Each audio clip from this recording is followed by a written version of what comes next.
here. What if we saw a gold price much higher, like 5,000, eventually 10,000? You might end up in a scenario where if you try to sell that gold, there's this massive excise tax, meaning the gold is sort of like outside of this blockchain system that we're in. Now, to be really clear, blockchain doesn't mean Bitcoin. Blockchain means that the Fed or some new version of the Fed would because you're going to expose the Fed for what it is and have a new, much worse Fed someday. And this would be like a closed loop blockchain. And if you tried to sell the gold, you would be bringing it back into the FedCoin system, which would expose you to whatever tax rate you want. I mean, there might be like this, okay, you could sell the gold for this period at a fixed price, bring it back into the system. The financial world is shifting into an era where control, taxation, and digital oversight converge in ways that many investors are only beginning to grasp. As the prospect of central bank digital currencies looms, the relationship between traditional stores of value, like gold and silver, and a fully centralized blockchain-based system takes on a new urgency. In such a system, every movement of capital could be monitored, tracked, and taxed. At the same time, physical assets outside of it could become both highly valuable and increasingly difficult to transact with. EBTucker, investor, author, and longtime analyst of precious metals, has been vocal about this risk. Years ago, he coined the term FedCoin to describe a centrally controlled, closed-loop blockchain system. Unlike decentralized cryptocurrencies, this model would eliminate counterfeiting and tax evasion, but also strip away financial privacy. Tucker warns that in such a regime, selling physical gold could expose owners to steep excise taxes or fixed-price redemptions, echoing the restrictive policies of the 1930s. At the same time, Tucker stresses the practical side of investing in metals. Gold and silver have been his steady focus, not out of speculation, but because of their intrinsic properties and resilience in times of upheaval. His approach underscores the importance of gradual accumulation and patience rather than chasing hype. As central banks move closer to complete digital control, investors will need to think differently about safeguarding wealth. Now, we present the clips from EBTucker's interview. Before we continue to discuss this, please subscribe to our channel and activate the bell icon for timely updates, and enjoy the video. Gold is done even better, right? I mean, like at some point I just switched to buying only gold because you would need like an armored warehouse to keep all the silver in. But these are things that are going to run, and then at some point they're going to be untradeable. And the gold prices, call it like 25 trillion right now. That's if you take all the gold in the world and you put a price on it. That might go higher. And what you're going to see later is the reason it's going higher is because people are starting to move into it to protect themselves. Protect themselves from what? Well, it's pretty obvious that you're going to have a FedCoin. I wrote the term FedCoin in 2000, I think 15 or something. It was way too early. Okay, that's the other problem with writing books and reports. It's a huge mistake because people, it's nonfiction writing. You should really write fiction if you want to be a writer. It's much easier to hide behind that. But I put the term FedCoin out because there'll be a closed loop blockchain. And what's going to happen is there'll be no counterfeiting, there'll be no tax evasion, and there'll be nowhere to hide if you run afoul of the monetary regime. And what's that going to do to gold? Well, I don't know, but I'll tell you what I think it's going to do to gold. It's going to drive the price really, really high, and gold's going to be one of these things that has a lot of value, and it's really hard to sell. And people say, well, how is that even possible? Let's do a hypothetical scenario here. What if we saw a gold price much higher, like 5,000, eventually 10,000? You might end up in a scenario where if you try to sell that gold, there's this massive excise tax, meaning the gold is sort of like outside of this blockchain system that we're in. Now, to be really clear, blockchain doesn't mean Bitcoin. Blockchain means that the Fed or some new version of the Fed would because you're going to expose the Fed for what it is and have a new, much worse Fed someday. And this would be like a closed loop blockchain. So what's interesting about Bitcoin is you have this like distributed ledger. So you would just have like one ledger, with FedCoin, and it would be like centrally controlled Watson computer that would monitor every single serial number on every single FedCoin as it moved around. It'd be infinitely controllable. And then if you tried to sell the gold, you would be bringing it back into the FedCoin system, which would expose you to whatever tax rate you want. I mean, there might be like this, okay, you could sell the gold for this period at a fixed price, bring it back into the system. Does this sound familiar? Do you remember when this happened in the 1930s. There's some eerie similarities, like a sort of like a modern day computerized FDR scenario. Okay. Yeah. And so I think when people start seeing this, they start seeing, wow, I mean, this is possible. Now, here's what blows my mind is that then they say, how can I profit from this? And I'm thinking, these capitalists, man, Lenin had it right. These capitalists will be like, they're going to hang me. Is there a way I can make some money off the rope? Do you get what I'm saying? It's like, first step is, you just need to see the bigger picture. I mean, you don't have to go profiting from every sort of thing that's going to happen. I sort of bought a little bit of metal all the time. I mean, I just sort of like slowly bought metal for like 20 plus years. And I just listen to what people say, and it's like they seem like angry or something. They need like some sort of like huge way to make some life-changing return. And I'm like, I wrote a whole book about this. It's so easy. Like the system is set up to keep expanding and have these occasional panics where people like tumble off down an elevator shaft, and then like you better get up fast because the whole thing runs back to I don't understand how you don't see this. And then they say, well, that's easy for you to say, you're rich. I guess. I mean, like, you don't really know how rich I am. I mean, what is even rich to begin with? It's such a relative thing. I mean, I think it's a state of mind is what it is. I mean, I have enough sort of stuff going on to do whatever I want. And like, whatever I want is unique to me. I mean, it might not be enough money for someone else. I don't know. It might be too much for other people. I have no idea. I just sort of slowly bought some silver because I number one, I thought silver was kind of cool. I mean, I went to some silver mines. I learned a lot about silver. I learned about antibacterial properties of silver. I'm just sort of a little bit into that kind of stuff. And so I slowly bought some silver. I got a lot of silver. So now silver's like over $40. I got to go find all the silver. I can't find it all. So, and I've tried to find it all, and I look forward to selling it at some point, not right away, but I do think that it's going to go up over 50, and then people might start paying attention at that point. Yeah. But silver is lagging way behind, and the silver people talk about it in this way that I don't understand. It's kind of like, I don't know what they like about it, because we're in this market where you have things like vault higher in price.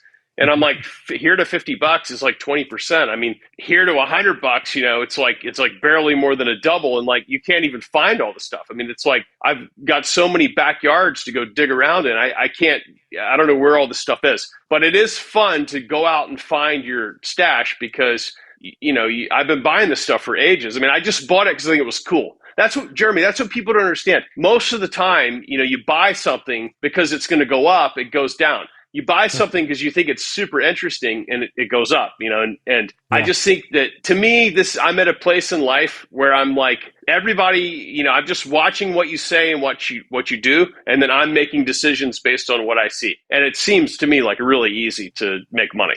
The progression toward a centrally controlled digital monetary system won't arrive with a neatly scheduled announcement. Instead, it will emerge in response to resistance, with penalties designed to force compliance. If people attempt to operate outside of the system, punitive measures like excise taxes or legal restrictions could be imposed, echoing policies from earlier eras, but in a far more digitized, enforceable form. What's important to recognize is that these patterns follow an equation. Just as past generations saw FDR's monetary regime reshape the financial landscape, today's version is a digital rerun, layered with greater surveillance and less room to maneuver. At the same time, the role of traditional banks is eroding. They are slow, cumbersome, and increasingly out of step with how liquidity actually flows in the modern economy. Stablecoins, instant transfers, and digital rails reveal where the system is headed, while the Federal Reserve itself drifts toward obsolescence. These shifts remind us that no system is permanent. Each is eventually replaced, transformed, or consumed by the next. Let's get back to the interview. I think it's not preordained. I think the issue would happen as a reaction to people trying to avoid cooperating with FedCoin. That's what would trigger it. So it's not like they say, on this date, we're going to have this excise tax. I think if people begin hiding, trying to preserve and hide and operate outside of the FedCoin regime, then that's when you would say, okay, we have a window of opportunity for you to get legal with your gold. And if you don't get legal with your gold, you're going to be subject to like a 90% excise tax. Yeah. And also like all these, different ways that you can be punished because you're naughty school children, with having your gold. We told you that's only for governments. It's only for, foreign governments, not you. Okay. So that's the type of messaging. Just see the messaging. Like I remember as a kid, when we learned about algebra, I was like, what's the point of algebra? And, my father was really smart. He was like, you got to learn how the equation works. And then you're going to see that lots of parts of life are the same equation. You'll be able to solve things in life. I didn't really know what that meant, but it turns out, he was right. So like you see that you kind of see this process. Like what's the equation of FDR? It's easy when you go back and look, because everybody, that was around then as an adult is dead now. Maybe there's some people that are old that were kids then, but see the equation and forget about the emotion. And then you look at the modern scenario, the digital version of that, and you say, wow, okay, I see how people hiding in gold would make it harder for FedCoin to take effect and be a control mechanism. It's going to control your whole life, okay? So everybody in the US is obsessed with money. And they're obsessed with money, and they hoard money. Even people that have a lot of money, they don't quite have enough. Like the Morgan Stanley guy that I use is like, you should not stop working, because the Tucker letter is like something I do because I love it, right? So that guy says you should be working more. Why should I be working? Well, you could have more money. Well, what would I do with more money? Eventually I'd do something I enjoy. It doesn't make any sense. People's thinking is broken. And so you have a society that's totally obsessed with profit. I'm not going to say it's greedy, because I don't think greed is bad. I also don't think money is bad. It's just that people are out of balance and they do something compulsively. And so when you back up a little bit and you see that this is where things are headed, then your job becomes different. Your job becomes to live now, to keep playing the game, but to know that it's a game and to see where it's going and to not be afraid of that, because there's no stopping where it's going. And the world definitely keeps going, and you can survive and thrive through change. 1935 is not when the world stopped. And it's going to get more exciting from here. You got to go along with it. You got to flow with it. But you can have more fun when you see what's going on. Just remember, when you started this Fed, it was sort of this different era. And now banks really aren't the thing. Okay, if you think about it, what do you do with stable coins?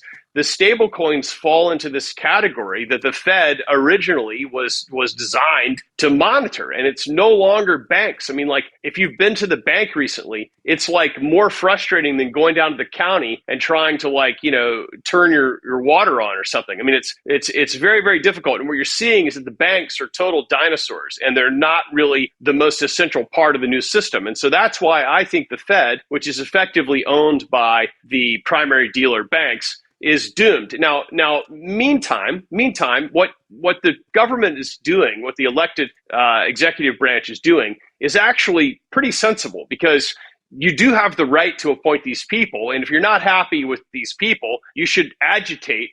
This happens all the time, right? In different parts of government. It's front page news now, but it really shouldn't be, because the government realizes that, and Bernanke put this in print, by the way, it's called the virtuous circle. If you can make asset prices go higher, people are very happy. And when they're happy, they borrow and spend, and they carry on, and they have lots of hope, and they make the whole system go. And what needs to happen is this system needs to get bigger. It needs to get slowly bigger. That's why they talk about this 2% thing or whatever. It's got to get slowly bigger. Not fast bigger, and definitely not smaller, but slowly bigger. And so you need to have this system expanding. And it can't expand if rates are too high on the front end. And that's what the current push is, to normalize the yield curve, to have the yield curve running from low at the front to high at the back in a normal, quote unquote, normal fashion. Normal being a word that doesn't mean exactly what it used to mean, but don't worry about that. And so that's what they're going for. And so when they do that, we have 3 stocks that we think will benefit, which are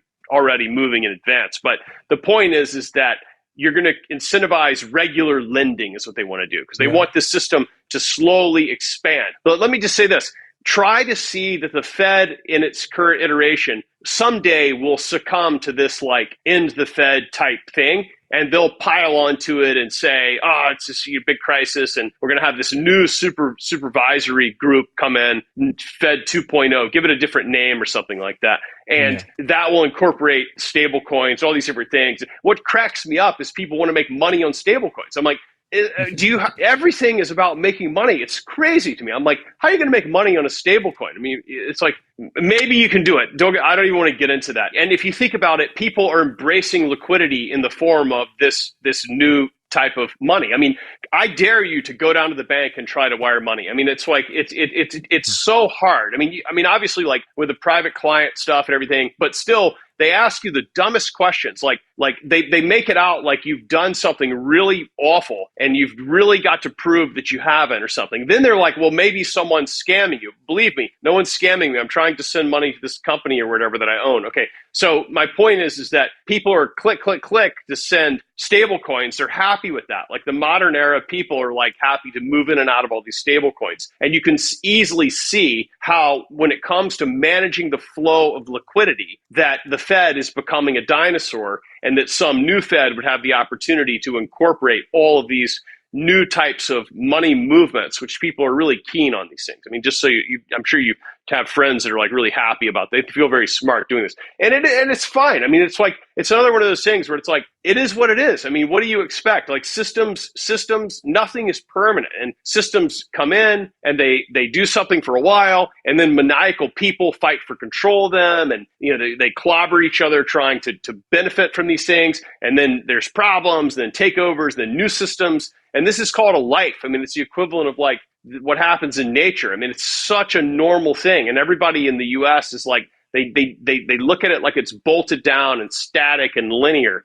and it's just not. And I think that's why they have so much trouble in the markets, is because they crave certainty, and there is no certainty. Like it's just, there's not any sort of certainty in the whole cosmos. And the faster you understand that, the faster you're going to have more fun, and you're gonna enjoy yourself more, and you're probably gonna be more successful. And I know it's scary, but believe me, it's not gonna be scary. You're gonna be scared to go back to the old way of thinking. That's what's gonna happen. Now, I'm one that thinks to myself, would you have held gold from 1935 to 1974? Maybe. I mean, obviously, it would have been wise.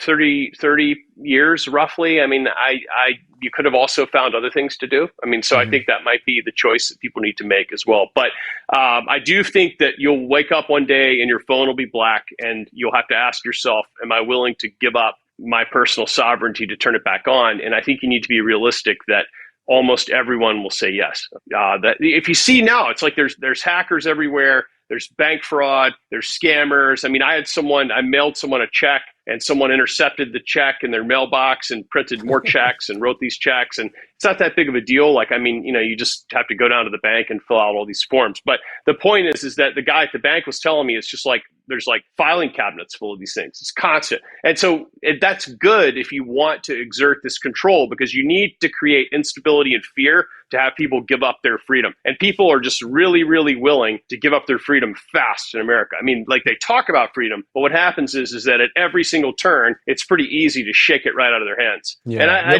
don't think there's a lot you can do about that.